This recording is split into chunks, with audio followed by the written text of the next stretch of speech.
Halo semuanya, perkenalkan saya Bella Natasha dengan NIM 111232020.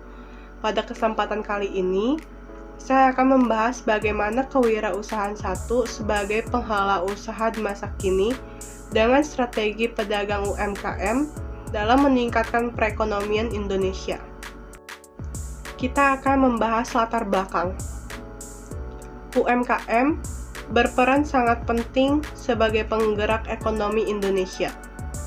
UMKM telah terbukti mampu bertahan di tengah krisis ekonomi.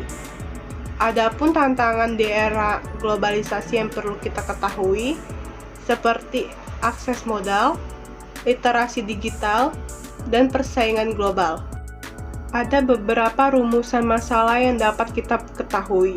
Yang pertama, bagaimana peran pedagang UKM dalam meningkatkan perekonomian dan kesejahteraan masyarakat. Yang kedua, apa tantangan yang dihadapi oleh pedagang UKM di era globalisasi dan teknologi.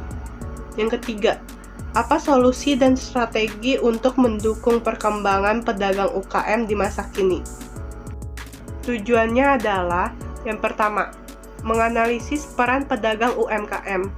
Yang kedua, mengidentifikasi tantangan utama UMKM. Yang ketiga, memberikan solusi dan strategi konkret. Kemudian, manfaatnya adalah yang pertama, pemahaman tentang UMKM.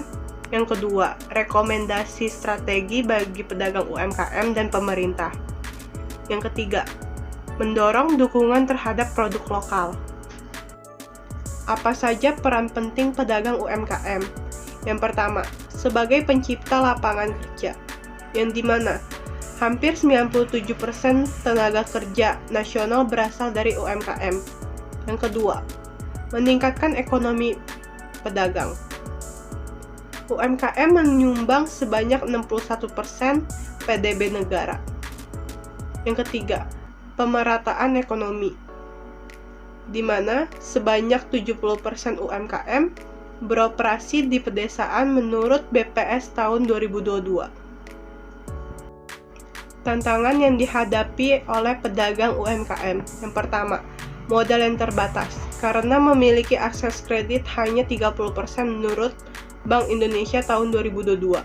Yang kedua, literasi digital yang rendah. Hanya 30% UMKM yang menggunakan teknologi digital. Yang ketiga, persaingan global, di mana produk impor lebih kompetitif dalam harga dan kualitas. Apa saja solusi dan strategi untuk pedagang UMKM?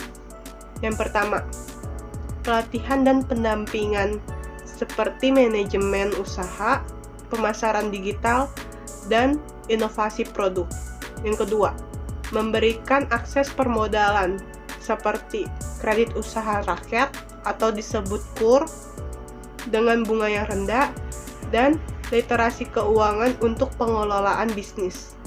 Yang ketiga, pemanfaatan teknologi digital seperti menggunakan e-commerce, media sosial, pembayaran digital, dukungan insentif, dan pelatihan digital.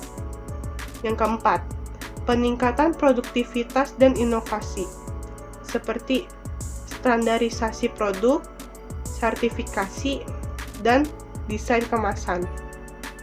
Kesimpulan dan harapan.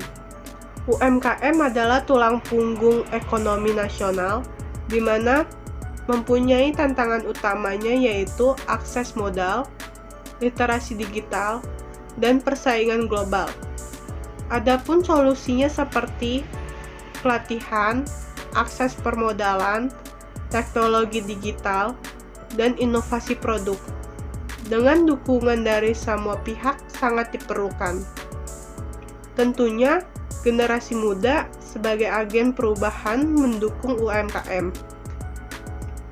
Mari kita dukung produk lokal untuk menciptakan ekonomi mandiri dan berkelanjutan. Bersama-sama kita wujudkan kesejahteraan ekonomi Indonesia.